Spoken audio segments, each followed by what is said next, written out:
Hello and welcome everyone. My name is Pauline de Guzman and I'm the Manager of International Student Services here at ISPO.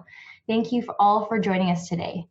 As you all know, on July 6th, the Student and Exchange Visitor Program, SEVP, released temporary procedural adaptations regarding COVID-19 and fall 2020. On July 7th, they released an FAQ to follow the guidance.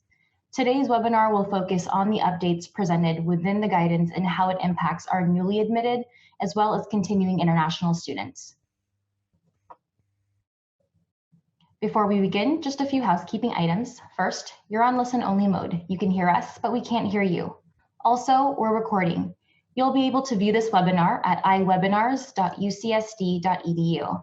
And lastly, we'll leave some time at the end for some questions. If you think of questions after the webinar, no problem. Our contact information will be available at the end and you can feel free to email us directly.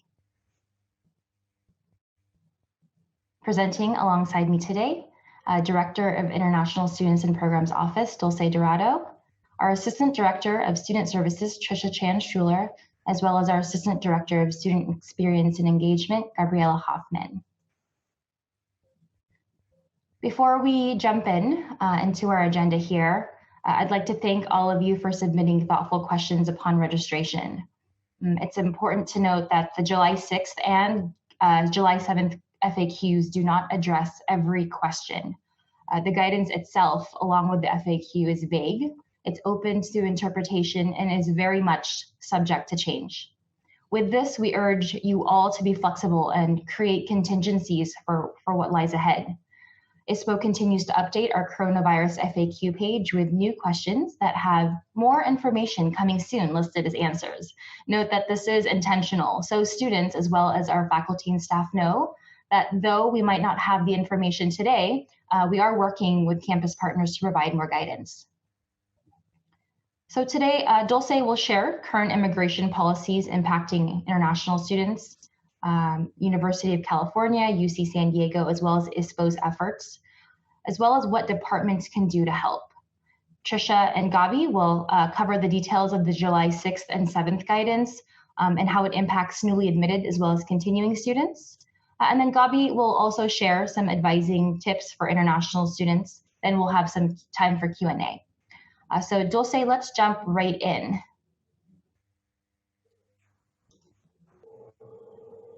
Okay. Hi, good morning, everyone. So it's my pleasure to serve as a director of the International Students and Programs Office. As you all know, we're very committed to supporting our international students to ensure that they have are able to make continued progress here at UC San Diego and are able to then have in-person and hybrid courses, of course, in collaboration with many of our campus partners, the colleges, the graduate division, admissions in our academic departments and the registrar's office. And of course, we're also committed to ensuring that we provide information for all of you so that way you can advise our international students accordingly. So I'll go ahead and go now to the current immigration policies that are impacting our international students. And of course, one of them was the guidance that was sent last Monday. So first of all, the embassies and consulates continue to have suspended visa services. So international students are still having difficulties scheduling visa appointments and coming to the United States. However, as many of you know, these changes evolve quickly, and we recently heard from the U.S. State Department that they are now slowly opening up some of the embassies, so some students may be able to schedule appointments soon. Next is the travel restrictions. So those are still in place. So students that are primarily from countries such as China, Iran, the UK, Brazil, and most of the Schengen region of Europe still have travel restrictions from entering the United States if they have been in those locations 14 days prior to coming to the United States. Still, executive orders are in place. And also the SEVP guidance, which Trisha and will be discussing shortly, in general, removed the pandemic exemptions that were in place during the spring 2020 term and the summer 2020 term, which number one, allowed students to do a fully remote program. And now what they're being required to do is enroll in at least one course that is in person or hybrid in order to maintain their status. And again, Tricia will go over that shortly. Next slide, please, Pauline.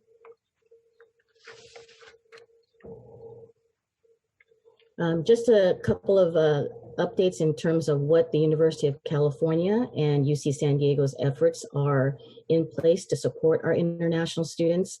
Many of you know that the UC president, Janet Napolitano, and also Chancellor Pradeep Khosla issued statements that strongly support our international students and are working towards making sure that they can make normal progress towards their degree.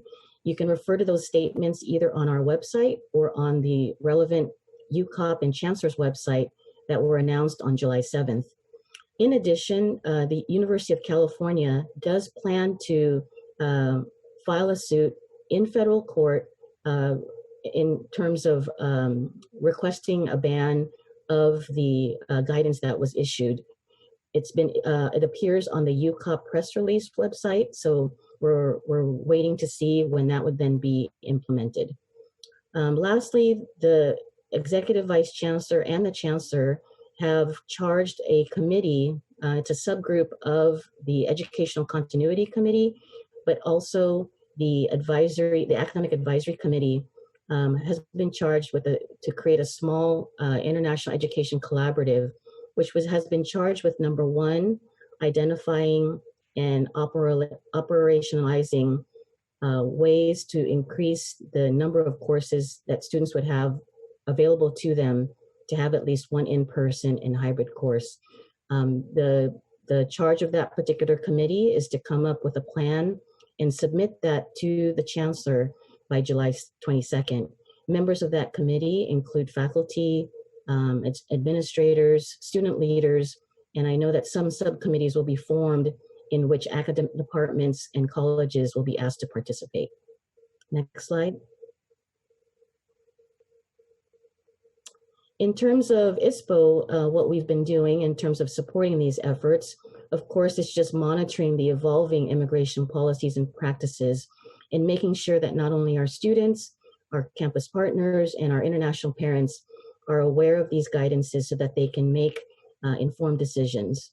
Of course, we're expanding our advising services via Zoom and providing guidance on these evolving policies by updating our frequently asked questions page and the immigration policy update page.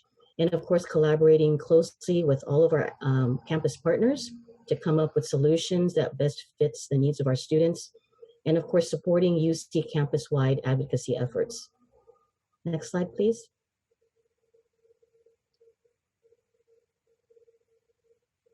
Okay, and is this Trisha's slide or is this my slide? Your slide. Okay, thank you. All right, so what can departments do? The Grad Zero survey results were released a few weeks ago, and in that survey, international students who responded identified 3 or 4 major areas of concern for them, especially those that are continuing here in the United States.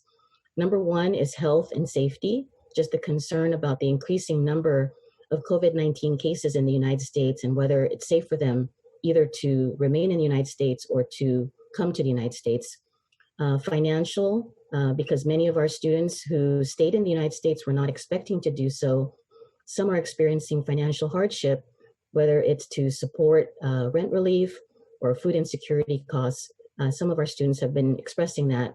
And we've been partnering with the Basic Needs Committee to offer basic needs support in the form of gift cards for food and also rent relief. So feel free to reach out to the International Students and Programs Office if you have students that are experiencing these difficulties. And of course, immigration. As Pauline shared, the policies are very fluid. They're constantly evolving. So for students who are trying to plan their arrival or whether to stay, and all of those things, it's of course created a lot of uncertainty, anxiety, and frustration among our students. What we're hoping to do, I know many of you have either reached out to ISPO or maybe reaching out to the registrar's office or different departments. We're hoping again in that fall international education collaborative that we will be gathering information and working closely with many of you to then be able to provide guidance in terms of a coordinated effort to, again, be able to provide opportunities for our students to enroll in at least one course that's in person or hybrid, and also just to coordinate communication. Please continue to share your concerns with ISPO. And the other thing I would also refer students to is to please refer to our websites in terms of FAQs, also our immigration update pages and the advocacy pages, where you can see how you can reach out to our legislators to request their assistance in helping to prevent these guidances from being implemented. And of course, we'll cover later about advising with care and staying updated. Next slide, please.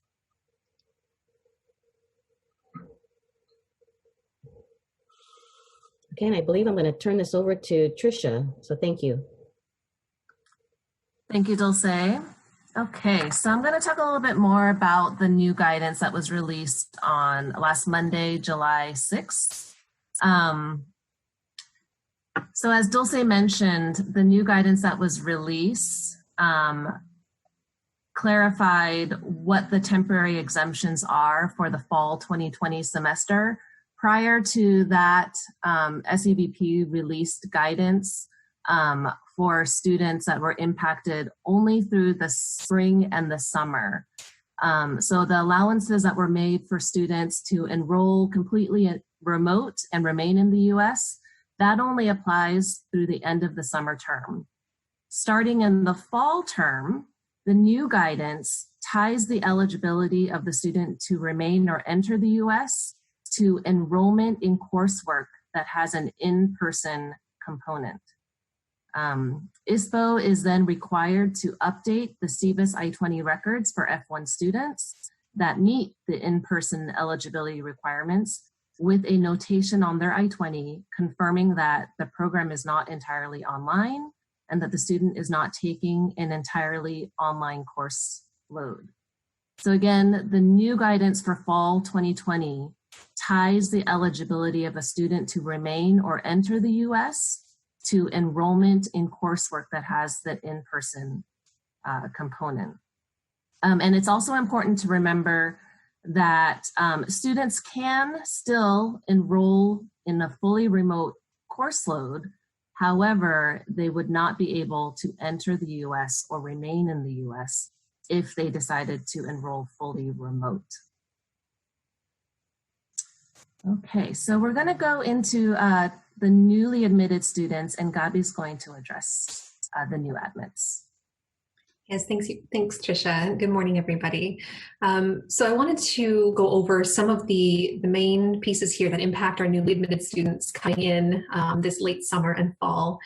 Clarify the hybrid or in-person course requirement and some of the updates that we're going to be having to make for our new students.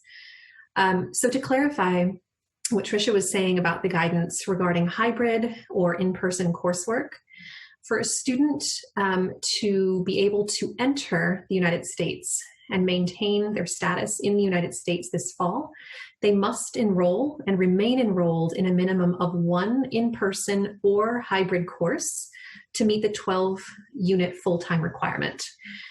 So their other courses can be online, but there has to be at least one hybrid or in-person component to their course load to meet this new SEVP guidance.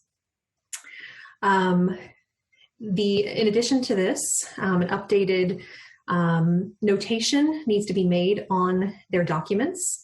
So all newly admitted students must receive an updated Form I-20 reflecting, or DS 2019, if it is a J1 student, reflecting the program start date. They are expected to begin in-person or hybrid instruction. So just to provide some clarity there, if a student, for example, is unable to enroll in at least one in-person or hybrid course for the fall, as Tricia explained, if they're taking all remote for fall, they would need to remain in their home country for the fall term.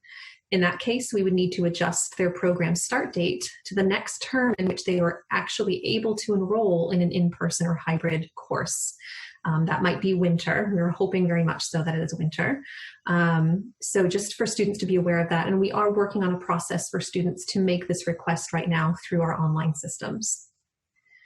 Also of note, for students who are able to receive, enroll in an in-person or hybrid course for the fall term, students with an I-20, that is F1 students, must have a notation that states the school is not operating entirely online and that the student is not taking an entirely online course load for the fall 2020 quarter, and the student is taking the minimum number of online classes required to make normal progress in their degree program. Just to be clear, this is for F1 students only, which is the majority of our student population. We do have J1 students as well. However, they do not require this notation, just to be clear on that. But this does mean reissuing documents for students who are in this situation. Next slide. So this is a relatively complex chart here that I'm not going to go into great detail about, but I really wanted to use it to illustrate the complexity of this situation. So it might seem as simple as a student enrolled in a hybrid course or an online course for the fall. We're able to notate it, give the student a new I-20, and they can come in for the fall. That's just one piece of the puzzle for many of our students. There are many, many layers here that a student needs to consider here, and a lot of it is contingent upon, for example, where the student is currently located. Are they in the United States? Do they already have status in the United States, or are they outside the United States? Do they have a valid visa for entry into the US? As Dulce mentioned, we are hearing word that consulates might be opening soon for appointments again, but we don't know how backlogged those appointments might be and when students might be able to get an appointment, if even in time for the fall quarter. Only then are we really looking at, is the student enrolled in a hybrid or in-person course? Can we look at notating, updating their document to enable them to enter the United States? So it's a multi-layered process here that you can see is very dependent on each student's case. We're working hard to try to clarify this for students, provide a request form to our students that has them go through and answer these questions, so that we know exactly what type of form to give to them, that gives them the best chance of entering the United States if they are eligible, or deferring the document if they are not eligible to begin for the fall. So we really need to consider all of this, make sure we're protecting our students and staying in status in the United States if that is their wish for fall. Next slide. I'll go ahead and hand it over to Tricia for this section. Thanks, Gabi. So Gabi addressed the newly admitted students. Now I will talk about students that are continuing into the fall term, so our current continuing students. So same thing, they have to be enrolled in a hybrid or in-person course to be eligible to remain in the US. Our students that are continuing, most of them already have an active SEVP I-20 or DS 2019 record. So this guidance only applies to individuals who already hold an active Form I-20. So students who are continuing but receiving a new I-20 with a new SEVP ID number will fall under the same guidance as newly admitted students. So these are students that may have, for example, a change of level I-20 and that are outside the US, that's considered an initial I-20, or students that were outside the US, they took a break of longer than 5 months and are outside the US, they may have been issued an initial I-20. So the same new admit guidance would apply to those students. But most of our continuing students already have an active I-20. And if they're eligible to enroll in the hybrid or in-person course, then they're eligible for that document notation verifying and confirming that the school is not operating entirely online and the student is not taking an entirely online course load. Okay, next slide. For students who are on practical training, so students on practical training are eligible to remain in the US as long as they are employed and otherwise maintaining their status on OPT. And let me just clarify, practical training is a type of work authorization for students. And here I'm only addressing post-completion optional practical training or STEM OPT. So these are students who have already graduated from UCSD. Now they are remaining here in the US, taking advantage of their employment benefit. So as long as they've already been approved for post-completion OPT, they may remain and seek entry into the US. One important note is that to apply for OPT or STEM OPT, the student must be in the US to submit their application to USCIS, and I'll address that later.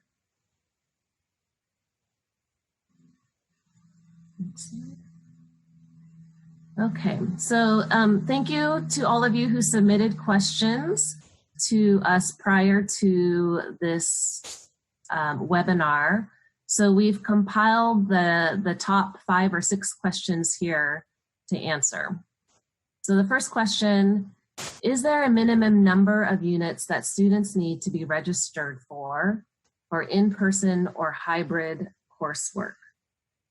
At this time, the July 6th guidance regarding the fall 2020 term does not define minimum number of units or percentage of class time to be eligible for a hybrid course.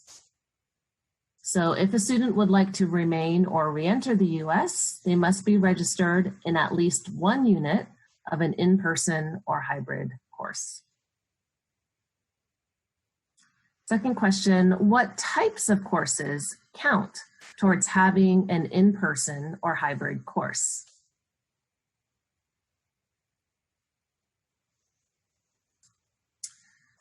So of course, a course that is identified as an in-person or hybrid course is eligible. For a student to determine whether their enrollment in a course is considered an in-person or hybrid course, they would need to look at their course schedule and see if it's an all in-person course. They'd look at their course schedule, and that class would have a building and room assignment assigned to it. If it was a hybrid course, if they go into their course schedule, one component of that course, maybe for example a discussion or a lecture component, would have a building or a classroom assigned to it. And that's how an in-person or hybrid course is identified at this time. We've had a lot of questions about whether research courses or independent studies, so those 199, 299, 99, 98 classes, whether they qualify to meet the study inside the US enrollment. And based again on the SEVP guidance, dissertation research, and as well as guidance from the Graduate Division and Registrar's Office, these types of research and independent study courses are under the supervision of a faculty member with the expectation that the student and faculty advisor regularly meet throughout the quarter. Then these courses will then meet the in-person or hybrid course requirement. So we are identifying research courses and independent study courses as yes, meeting the requirement to study inside the US. Same thing with graduate seminars, that there traditionally has been the expectation that the student and advisor or professor regular meet throughout the quarter to meet the in-person or hybrid course requirement. In absentia courses. So in absentia is a status where students are outside of California, either conducting research or enrolled at another institution.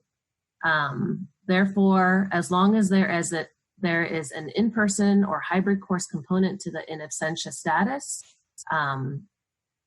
it will meet the SEVP guidelines, as long as, again, they're enrolled in the independent study or research course that has the in-person or hybrid course component.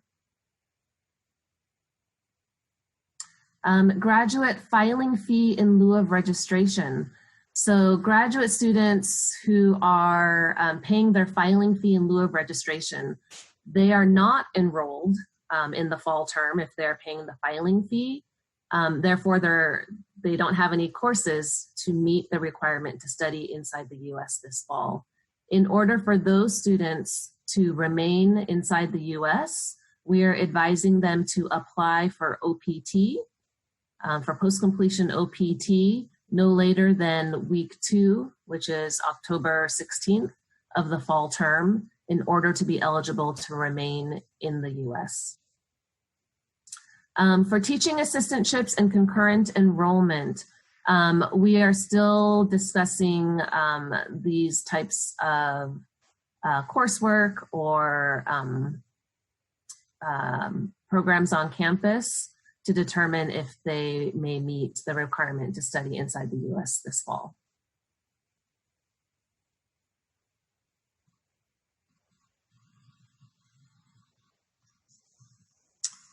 Okay, so another question that came in from quite a few of you. Can a continuing student be outside the US and still be eligible to take a hybrid course?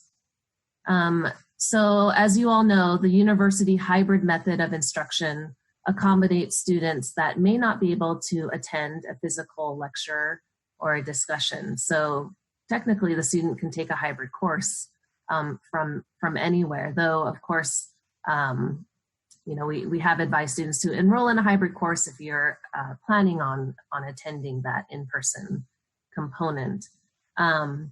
How ISPO is viewing this is that as long as the student is enrolled in the hybrid course, ISPO will maintain the student's active SEVIS record. We will add the notation indicating that they are not enrolled in an all online program of study, regardless of whether they are inside or outside the US. Again, as long as they're enrolled in the hybrid or in-person course. Okay, so question number 4, can newly admitted students start remote and then join us on campus as soon as they get a visa? So this is just a reminder for newly admitted students. They can start a fully remote program of study in the fall term. However, if they will be fully remote, ISPO will need to defer the program start date on the I-20 to the next available term, which may be the winter 2020 term. And if they are issued an I-20 with a winter 2020 term start date, they are only eligible to enter the US up to 30 days prior to the program start date for the quarter start date for the winter 2020 term. Also, we don't have any guidance from SEVP regarding the fall 2020 term. They just released the, we don't have any guidance from SEVP regarding the winter 2021 term yet.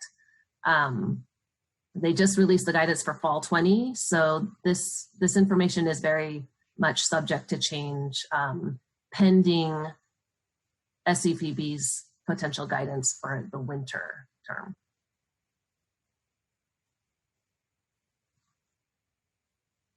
Okay, next slide.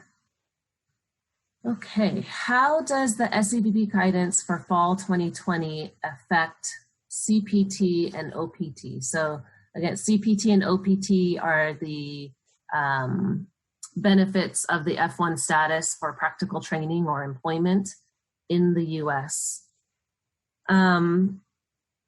Students on practical training are not clearly addressed in the July 6th SEVP guidance regarding the fall 2020 term. However, what we can anticipate is that if a student plans to apply for OPT or CPT, they should be in the US. And this really impacts those students who are planning to graduate in the fall term.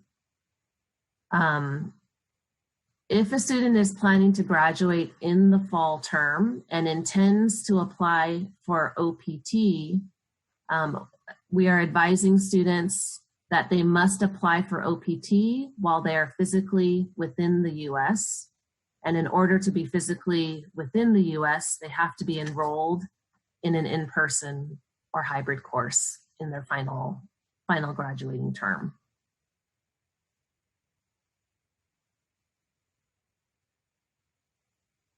Okay. We will be providing more guidance regarding how the SEVP guidance impacts CPT and OPT. We're just waiting for more information from SEVP. How does the SEVP guidance for fall 2020 affect on-campus employment done in a remote environment?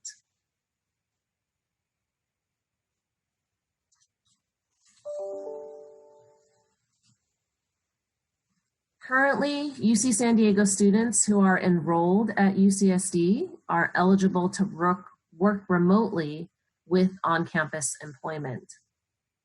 However, for current and incoming students, the university is facing some challenges with how to compensate students who are overseas without US-based bank accounts. Employment overseas may also have additional considerations such as local labor, payroll laws, tax implications, and more. We're working collaboratively to resolve these issues in a timely manner and seeking UCOP guidance. And we expect to release additional information as it becomes available.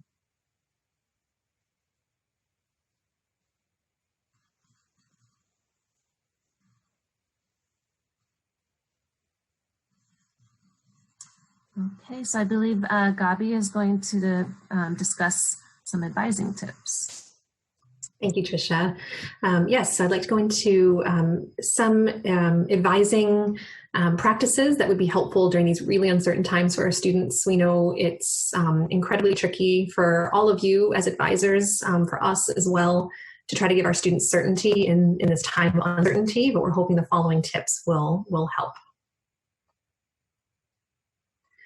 So I'm going to go over the top 5 tips for advising international students during this difficult time. The first one, as I touched upon, is supporting our students dealing with their uncertainty. So the biggest things to do is really have students focus on controlling the things that are under their control, things that they can do at this point, things that they feel that they have some kind of agency over, so that they can continue in the process and moving forward day by day. Challenge their need for certainty. Sometimes we don't have the answers. A lot of times, especially with the guidance that was released last week, we don't have certainty, and we have to be open with our students about them and let them know that we don't have the answers, and that we are working hard to get them those answers, but that there needs to be this space for uncertainty in this time as well. We have to work with our students to learn to better tolerate, even embrace the inevitable uncertainty of life. I know these are big questions we're getting asked. This is such a pivotal time in our students' lives as well, but is almost preparation for the way things sometimes operate in life where you don't know the answers. So this is a time to kind of focus on that a little bit as well.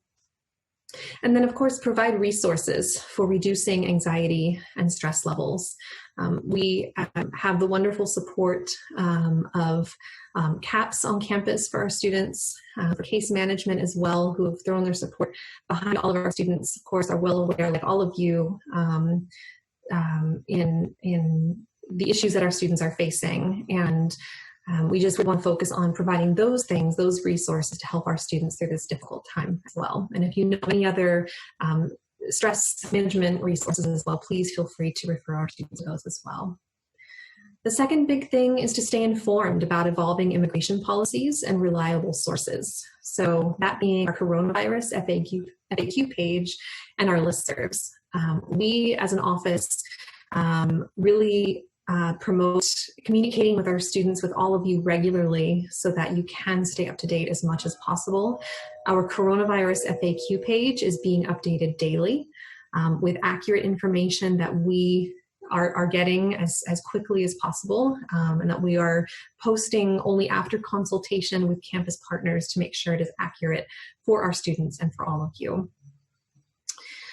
We also advise to refrain from traveling if possible. If students are wanting to travel, we understand absolutely the desire to come into the United States this fall, start their program, especially if they're starting new, to want to begin their program in person. But if there are risks involved, there are, whether it's health restrictions, travel restrictions, try to refrain from traveling if possible during difficult times. We encourage our students to meet with college academic advisors and academic department advisors regarding enrollment plans. We at ISPO, of course, are able to advise on the myriad issues regarding immigration issues and so forth. But it's really, of course, a close partnership with all of you, and we encourage our students to meet with advisors on their enrollment plans as well. And again, finally, encourage students to meet with ISPO regarding policy impact on admission, travel, enrollment, employment, or case-specific questions. We have virtual advising daily for both continuing students and new students specifically. Again, while we might not always have the answers, we can work with our students to provide as much guidance as possible so that they can make well-informed decisions.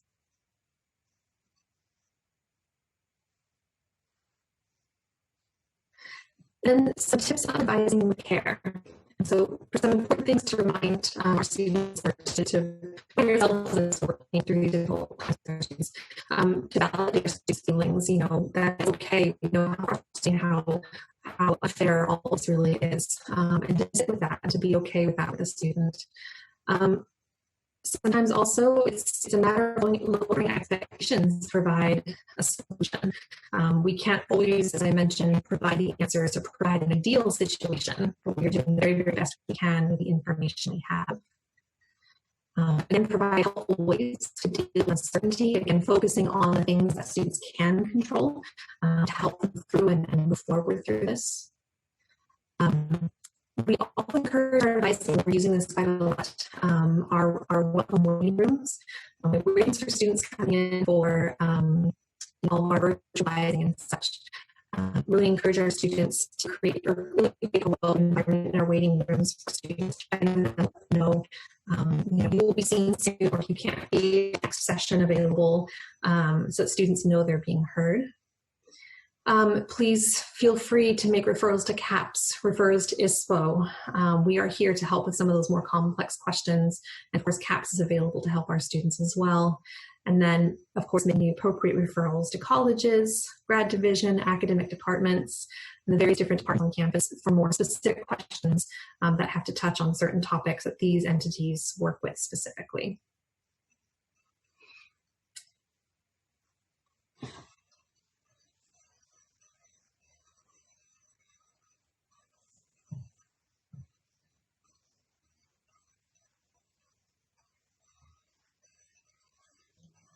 Okay, thank you, Dulce, Trisha, and Gabi for that guidance. I know Gabi's audio was cut off a bit there, but our previous slide there, I think the biggest takeaway is really to help students really cope with this time of uncertainty. As advisors, we're used to having a lot of the answers, and during this time now, we're finding ourselves not having most of the answers and having to really touch base with our campus partners and to ensure that we're collaboratively coming up with the right guidance for these students so that they know how to move forward. Just some resources here for our students. Please continue to refer them to ISPO's virtual advising hours. Depending if they're a newly admitted student or a continuing student, they can find our links on icontact.ucsd.edu. Also, we continue to update ISPO's coronavirus FAQ page. Again, I mentioned at the very beginning here that we will post questions with an answer that says that more information is coming soon. That is intentional, so students know that we are working on getting that guidance for them. And also, as new immigration policies surface, we continue to summarize those and assess impacts on our international students and update our immigration policy page. So please stay updated there as well. And if you have students who have other concerns, such as basic needs, housing, financial assistance, there is a self-referral form where students can fill this out, and a member of our iTable case management team will reach out to them to see how we can be of assistance. Okay.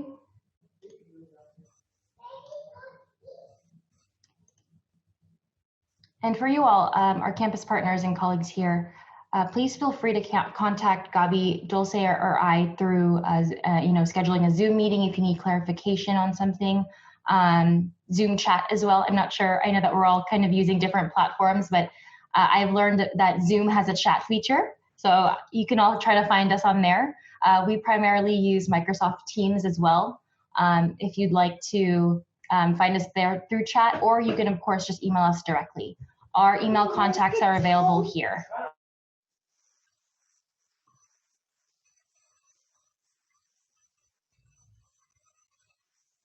Okay, so we'll jump now into some Q&A.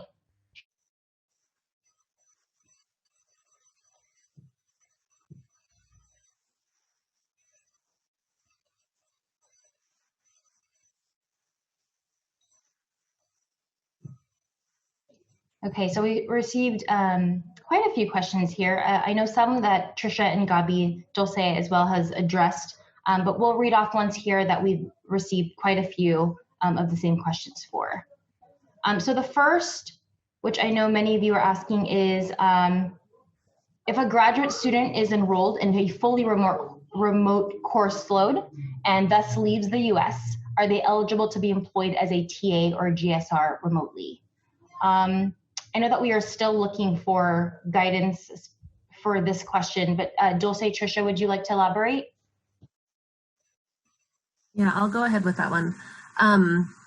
So per the current guidance from SEVP, we plan on keeping records active for students who are enrolled in a fully remote course load, even if they are outside the US, as long as they are maintaining the minimum of 12 full-time units.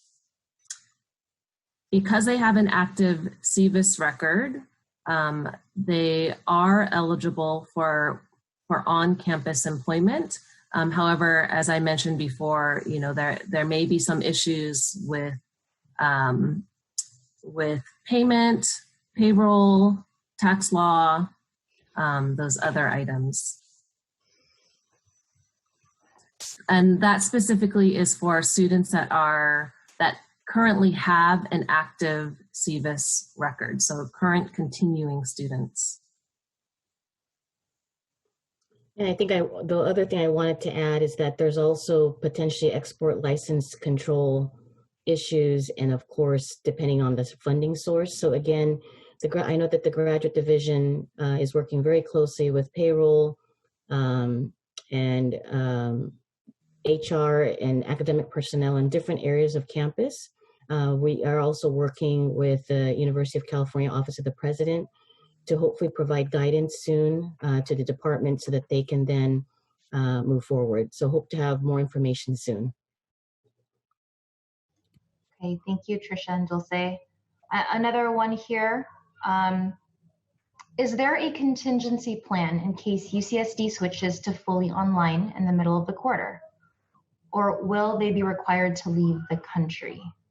Dulce. Okay, so based on the July 6th SEVP guidance for fall 2020, it does identify that if a university were to change their operational model to an entirely remote or online program, that students would then have two options. Either number one, to transfer to another school, or number two, that they would have to leave the United States. From my understanding, the university's decision in terms of what they will be planning for fall 2020 will be highly dependent on the San Diego County Public Health Guidance, but also the state of California. So decisions will be made on what UCSD or UC San Diego will be doing will be guided by those principles. At this time, the university intends to continue with its plans with a hybrid model, which is a mixture of in-person and remote courses. So that's the intention for the university. However, if if the university does move to remote, I know that the university is committed again to finding opportunities for students to enroll in at least one in-person or hybrid course, so that way they can fulfill that requirement, and also for them to continue to make progress. And if for some reason students need to transfer or maybe leave the United States, ISPO is also committed to making sure that students are aware of what those processes are, what guidelines are required so that they can do them in a timely manner, and in no way will it jeopardize their statuses in the future. So that's what we're planning to do. And again, it will be dependent on guidance from San Diego County Public Health and the state of California in terms of any changes that might come to the fall 2020 operational plan.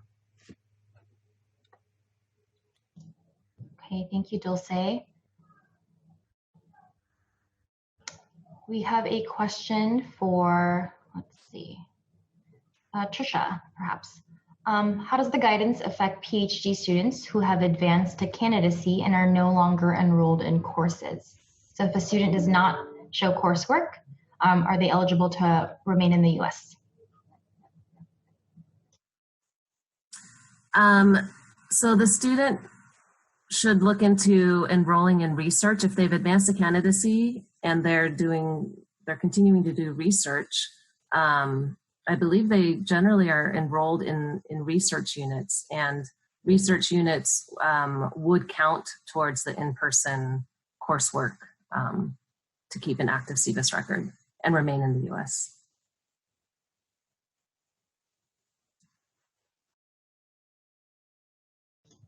Okay, thank you. Okay, and I know that we are getting clarifying questions about what if a 199 or a 299 course in WebReg is listed as online? It does not have a classroom associated with it. Trisha or Jose, would you like to address that question? I can address this one. So based on the July 6th guidelines, ISPO has the delegated authority to certify whether or not, and the responsibility to certify whether or not a student is pursuing an entirely remote program or online program. At the same time, we also have to certify that the student is enrolled in at least one in-person or hybrid course and that they're making progress towards degree. So earlier I mentioned the Fall International Education Collaboration that was formed last week, and this is one of the items that we're looking at now in order for students to have the confidence that if they're being asked either by a consular officer or a CBP officer when they're trying to enter the United States, that they would be able to provide some form of documentation to show that they're enrolled in an in-person or hybrid course. This work will be, of course, involve the registrar's office, the different departments and the colleges. So that is one of the items that will be looked at by that collaboration and by that work group. So hopefully more to come soon. Thank you, Dulce. Okay, we have a question for Gabi. To clarify, do students on a J1 visa also need to meet the 1 unit in-person hybrid requirement? In the July 6th government FAQ, it only lists F and M. Can you please clarify? Yes, good question. We didn't cover that in specifics, but there was actually June 25th guidance released by the Department of State.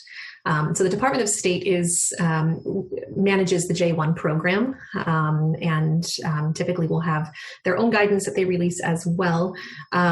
They are also holding J1 students to the same standard that the majority of their courses, or some component, I should say, of their courses have to have an in-person component. So these regulations we're interpreting as applying to both J1 and F1 as well. And that information is updated on our FAQs page to address the June 25th guidance specifically for J1 students.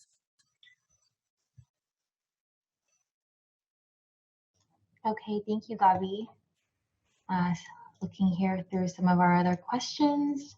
Okay, do students initiate this request to receive an updated I-20 with a notation from ISPO, or will ISPO be reaching out to them? Trisha. So we are working out that process right now. We hope that by the end of the week, we'll have more information to share with our campus partners and with students. Mm-hmm. And if I can add, the guidance does say that we do need to issue documents by August 4th. So we're very mindful of that deadline, and we're working to try to provide additional information for our students as soon as we can. Yes, thank you, Dulce. And we're also aware that newly admitted students cannot start enrolling until August 10th. And so we are continuing to work on that guidance for them. Okay.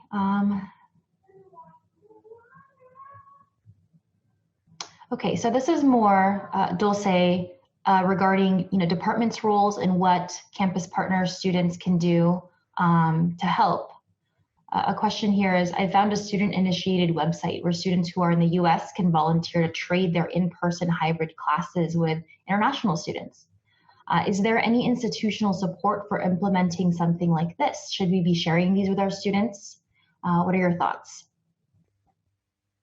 So this did also come up in the Fall International Education Collaboration meeting last Friday. So I think that it was nice to see that students are helping each other out and trying to be creative and innovative with trying to help international students ensure that they would have an in-person or a hybrid course to enroll in. Right now, the guidance is, we don't want to discourage the formation of the list, but at the same time, for us to collaborate our efforts. Again, as you can imagine, any changes in those courses might impact a student's or a domestic student's normal progress. Any efforts, for example, for courses to be changed from remote to in-person would then impact the availability of space on campus. So we'd have to coordinate and make sure that we're working very closely with facilities and the Educational Continuity Task Force. So at this time, again, that particular work group is under a very tight deadline to be able to provide guidance no later than July 22nd. So once that's available, we do hope to send that out to the campus community as quickly as possible.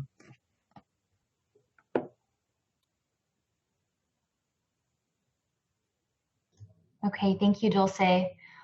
And I know we have time for maybe one more question here, but I did want to just reiterate how this impacts employment. So we have a question: do you know if international students will still be eligible to apply for CPT or OPT if they start their program remotely outside of the US? If they start remotely, will it affect their ability for OPT, post-completion OPT? Trisha. Okay, so with the question, I'm assuming that they're asking about newly admitted students, that if they're a newly admitted student, can they apply for CPT? If they start their program remotely outside, how does it impact eligibility for the one academic year for CPT and OPT? Okay. Mm-hmm. Yes, so the one academic year starts from when the SEVS record is activated. So it starts from the program start date on the I-20. So if a student starts their fall program remotely, their I-20 will need to be deferred to a later term, maybe the winter 2021 term. And that's when the one academic year will count will start for practical training. Just a reminder that graduate students are eligible to apply for CPT within their first academic year of study. So there is an exception that can be granted for graduate students who have to participate in CPT as part of their course curriculum within their first year of study. Undergraduate students will need to complete the one academic year requirement before they can participate in CPT. Thank you, Tricia.